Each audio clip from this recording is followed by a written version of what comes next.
Right, hello everyone. My name is Kasper Hald and I'm from Aalborg University in Denmark. And for IROS 2020, I'd like to present our experiment into real-time human-robot trust assessment using motion tracking as well as galvanic skin response as real-time indicator of operator trust towards a robot in close proximity collaborations.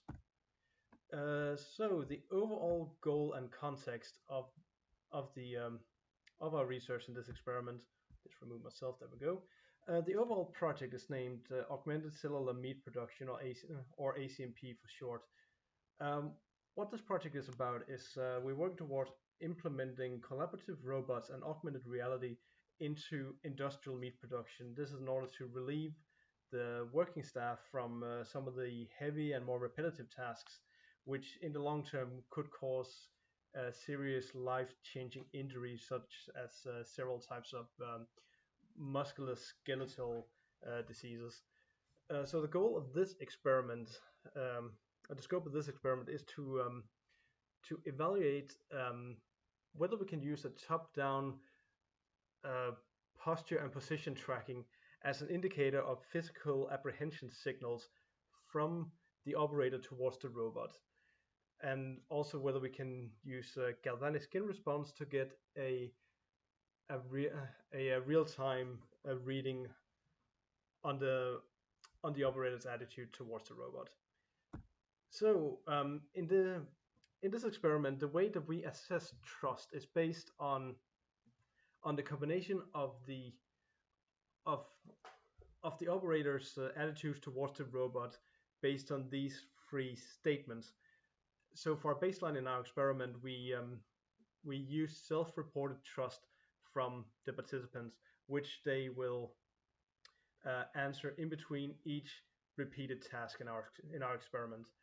Uh, so these statements that they have to state their agreement with is I trust that the robot will do the right thing at the right time. I feel safe working close to the robot or next to the robot. These are both positive indicators of trust towards the robot. And then there's the robot's reaching motion, or just the robot's motions in general, were surprising, which is a negative point towards trusting the robot. So this is the setup for the experiment. We built this little human-robot collaboration cell in which we have a table between a Rethink Robotics Soya robot, which has been equipped with with a with a little 3D printed pen holder, and then in between the robot and the participants, we have this table here. Now on the rig that's stretched over the robot, our we both have two projectors which allow us to project augmented reality images onto whichever subject the robot and operator are collaborating around. And we have a dual projection set up so that when they're in sync, as shown with the green grid on the right, we can project anything on a flat surface and not worry about the operator overlapping or occluding the projection with the hand outside of extreme cases where they'll be able to block the projected image from both projectors. In the middle at the top, we have an infrared depth camera very similar to the Kinect, which allows us to measure the infrared image where exactly in the area the participant is positioned. So if I go on to the next slide here, or this here video, if I just get it to run, you can see here as our test person here is rocking back and forth underneath the camera. You can see here that the red line, this is an aggregate of the values of the infrared image that we see from the top down. So what's happening here is that the software is aggregating all the horizontal lines in the infrared image, and from those we then infer the position and the posture of the participant. This is probably easier to explain through the paper itself. But basically, if the participant is sitting up, then the red line will form a peak because most of the participant is set there, and if they're leaning back, they're spread out more along the vertical axis of the image. Okay, so as for the experiment itself, we designed a collaborative task that would require the user to place a bit of trust in the robot in this close proximity collaboration. So what the user will be doing is they have to fetch a piece of paper from the stack to the left, then they have to put that in the augmented reality projected field marked on the table there on the big white rectangle. After that, the robot is activated and it will draw lines on the paper. And you can see it may be hard. Oh yeah, it's visible in the video. You can see that we also use the AR projectors to indicate where the robot is going to be drawing next. So every participant perform this task: fetch a piece of paper, hold it down for the robot to draw, and then put it out to the right. They perform this task a total of 20 times. And then after each task, they lean over to the left. We have a tablet where they state their agreement to each of the three statements mentioned before. And the way to do that is based on the sliding scales. So in this case, you can see high trust in the first two, and then not very surprising robot motions afterwards. So what we do in order to introduce a disruption in the participants' expectation is that when we start the experiment, the participants are either in the group that has the robot starting on a fast movement setting or a slow movement setting. So the idea here is that for the first 10 tasks, the robot will move at its starting speed setting. In this case, half will start with 10 slow moving robot tasks and the other with 10 fast moving robot tasks. Then on the 11th task, when we're midway through, this setting is changed without warning the user. So in this case, you will have been working with a robot that moved slowly in the beginning, and then suddenly it's moving fast, and also the other way around. So we're looking at reported trust and physical apprehensional signals, as well as galvanic skin response around this moment when we're trying to make a break in trust towards the robot.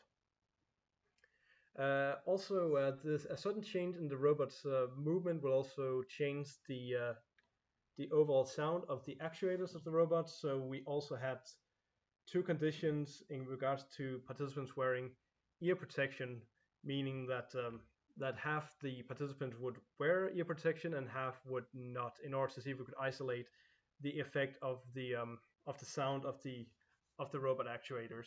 So we have two conditions with 2 levels each, so 4 groups in total.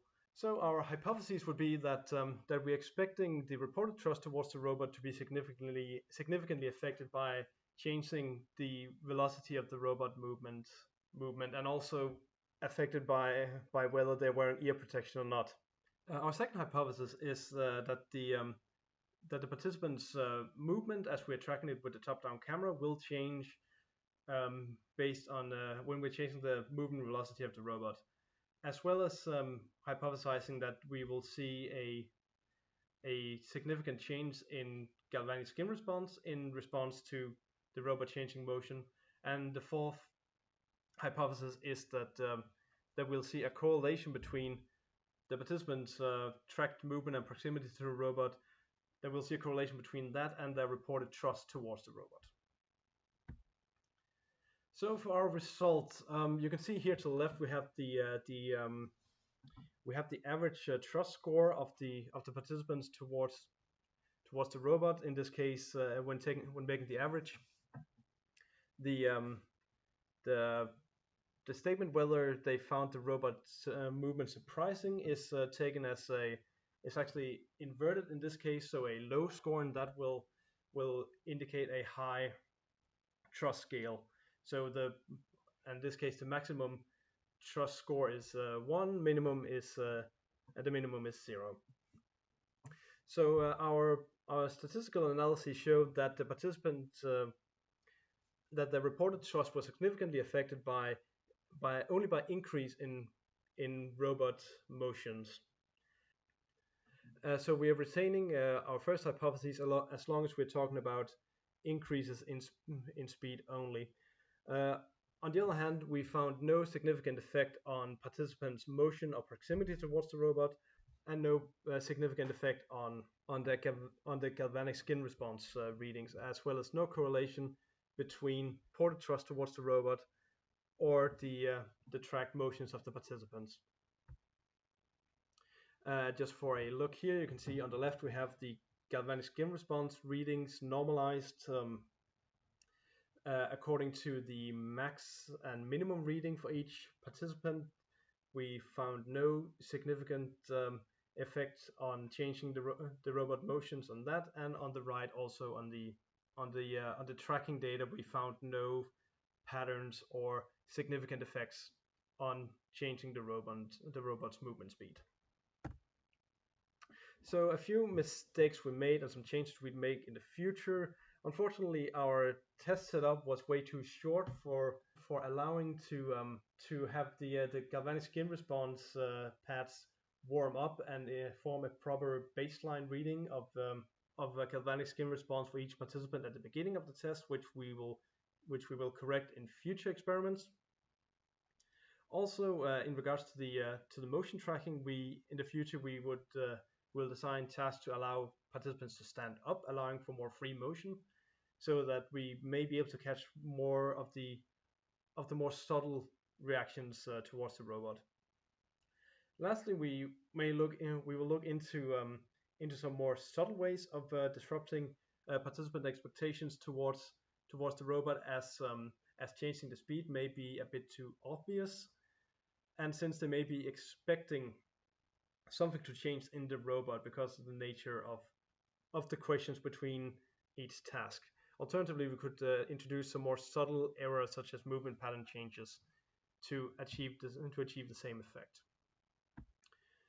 Okay, that is all I am going to be presenting. Thank you very much for your attention, and if you have any questions, you can feel free to contact me on my email shown on screen right now. So thank you very much for your attention, and that is all.